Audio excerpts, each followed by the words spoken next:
നമസ്കാരം. ഇറാന്റെ പരമാധികാരത്തെയും സ്വാഭാവിക സാമ്പത്തിക മുന്നേറ്റത്തെയും തടസ്സപ്പെടുത്തുക എന്ന ഒരൊറ്റ ലക്ഷ്യത്തോടെയാണ് ട്രംപ് ഭരണകൂടം ഇറാന്റെ എണ്ണ വ്യാപാരത്തെ നിയമവിരുദ്ധമെന്ന് പ്രഖ്യാപിച്ചത്. ഇറാനിയൻ ഊർജ മേഖലയുമായി സഹകരിക്കുന്ന അന്താരാഷ്ട്ര സ്ഥാപനങ്ങൾക്കെതിരെ കടുത്ത നടപടികൾ സ്വീകരിക്കണമെന്ന അമേരിക്കയുടെ അന്ത്യശാസനം ആഗോള വിപണിയിൽ അവരുടെ അനാവശ്യ ഇടപെടലുകളെ വ്യക്തമാക്കുന്നതാണ്. എന്നാൽ പടിഞ്ഞാറൻ ശക്തികളുടെ ഈ സാമ്പത്തിക യുദ്ധ പ്രഖ്യാപനത്തെ അതിജീവനത്തിന്റെ പുതിയ വഴികൾ കണ്ടെത്താനാണ് ഇറാൻ നേരിടുന്നത്. അതായത് കണ്ടെത്തുകയാണ് ഇറാന്റെ ലക്ഷ്യവും. തങ്ങളുടെ ആജ്ഞകൾക്ക് വഴങ്ങാത്ത പരമാധികാര രാജ്യങ്ങളെ സാമ്പത്തികമായും ശ്വാസം മുട്ടിക്കുക എന്നതാണ് അമേരിക്കയുടെ രീതി, അല്ലെങ്കിൽ അവരുടെ പണ്ടത്തെ ശൈലി അതുതന്നെയാണ്. ഇറാന്റെ എണ്ണ കച്ചവടത്തെ പിന്തുണയ്ക്കുന്നവർ എവിടെയായിരുന്നാലും നടപടിയെടുക്കും. ഇതായിരുന്നു ട്രംപിന്റെ പ്രസ്താവന. ഈ പ്രസ്താവന സ്വാഭാവികമായും അന്താരാഷ്ട്ര വ്യാപാര സ്വാതന്ത്ര്യത്തിന്മേലുള്ള നഗ്നമായ ഒരു കടന്നുകയറ്റമാണ്. സ്വന്തം ജനങ്ങളുടെ സുരക്ഷയ്ക്കും വികസനത്തിനും വേണ്ടി ഇറാൻ നടത്തുന്ന ഊർജ വിനിമയങ്ങളെ ഭീകരവാദമായാണ് ചിത്രീകരിക്കാൻ അമേരിക്ക ശ്രമിക്കുന്നത്.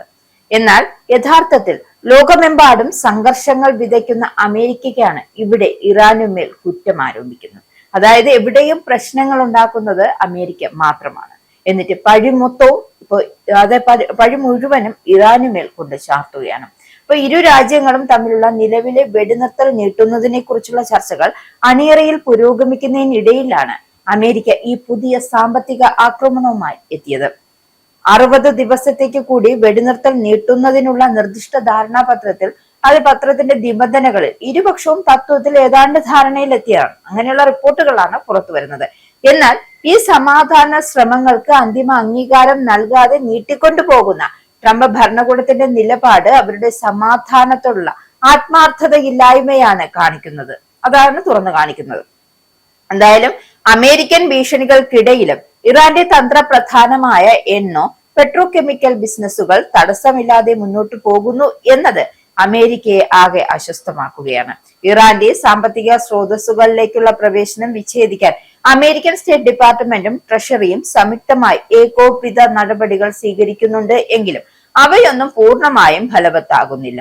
ഇറാന്റെ സാമ്പത്തിക ജീവനാഡിയായ ഇസ്ലാമിക് റവല്യൂഷണറി ഗാർഡ് കോർപ്സിന്റെ കരുത്തിനെ തകർക്കുക എന്ന അമേരിക്കൻ അജണ്ടയ്ക്ക് മുന്നിൽ ശക്തമായ പ്രതിരോധ പടയൊരുക്കമാണ് ഇറാൻ നടത്തിവരുന്നത്.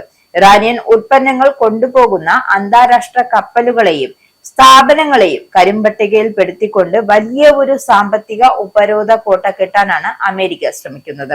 8 പ്രമുഖ ആഗോള സ്ഥാപനങ്ങളെയും 8 ഭീമൻ കപ്പലുകളെയും ലക്ഷ്യമിട്ടുകൊണ്ടാണ് പുതിയ നിയന്ത്രണങ്ങൾ എത്തിയിരിക്കുന്നത്. സ്വതന്ത്ര രാജ്യങ്ങളുടെ വാണിജ്യ ബന്ധങ്ങളെ തകർക്കാൻ അമേരിക്ക ഇത്തരം കരിമ്പട്ടികൾ ഉപയോഗിക്കുമ്പോൾ അതിനെയെല്ലാം കാറ്റിൽ പറത്തിക്കൊണ്ട് വിപണിയിൽ തങ്ങളുടെ സാന്നിധ്യം ഉറപ്പിക്കുകയാണ് ഇറാൻ കഴിയുന്നത്. അതാണ് ഇറാനെ കൊണ്ട് സാധ്യമാകുന്നത്. അമേരിക്കൻ ഉപരോധങ്ങളുടെ കടുത്ത നിയന്ത്രണങ്ങളെ മറികടക്കാൻ ഹോങ്കോങ് ആസ്ഥാനമായുള്ള കമ്പനികൾ വഴി ഇറാൻ രൂപീകരിച്ച എണ്ണ വിൽപ്പന ശൃംഖല രാജ്യത്തിന്റെ നയതന്ത്ര വിജയമായാണ് എടുത്തുകാട്ടുന്നത്. കോടിക്കണക്കിന് ഡോളർ വിലമതിക്കുന്ന ദശലക്ഷക്കണക്കിന് ബാരൽ എണ്ണയാണ് ഈ സമാന്തര പാതയിലൂടെ ഇറാൻ വിപണിയിൽ എത്തിച്ചത്. അമേരിക്ക എത്രയൊക്കെ വാതിലുകൾ കൊട്ടിയടച്ചാലും തങ്ങളുടെ രാജ്യത്തിന്റെ സാമ്പത്തിക ഭദ്രത കാത്തു സൂക്ഷിക്കാൻ ഇറാൻ പുതിയ വാതിലുകൾ തുറക്കുമെന്നതിന്റെ വ്യക്തമായ തെളിവ് കൂടിയാണിത്.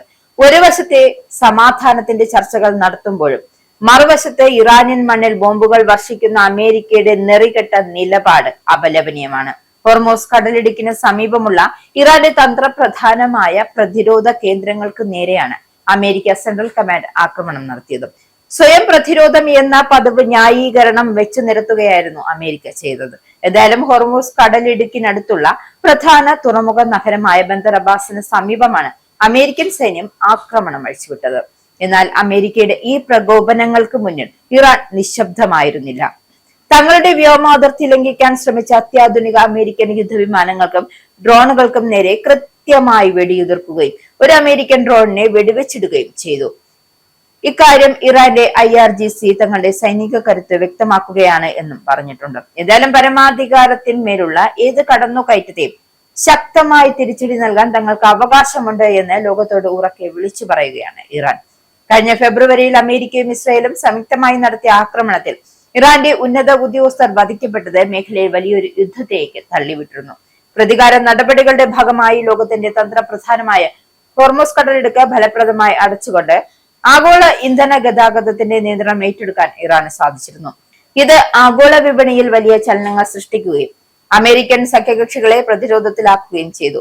പശ്ചിമേഷ്യൻ ചരക്ക് നീക്കത്തിന്റെ താക്കോൽ തങ്ങളുടെ കൈകളിലാണ് എന്ന് തെളിയിക്കാൻ ഈ തന്ത്രപരമായ നീക്കത്തിലൂടെ ഇറാന് കഴിഞ്ഞിരുന്നു. എന്തായാലും മേഖലയിലെ നിലവിലെ താൽക്കാലിക വെടിനിർത്തൽ നിലനിൽക്കുന്നുണ്ട് എങ്കിലും അമേരിക്കയുടെ നിരന്തരമായ പ്രകോപനങ്ങൾ കാരണം സംഘർഷാവസ്ഥ ഒഴിഞ്ഞുപോയിട്ടില്ല. എന്തായാലും ഹോർമോസ് കടലിടുക്ക് വീണ്ടും തുറക്കുന്നതും ഇറാന്റെ ആഭ്യന്തര സുരക്ഷ ഉറപ്പാക്കുന്നതുമാണ് ഇപ്പോഴത്തെ പ്രധാന ചർച്ചാ വിഷയം.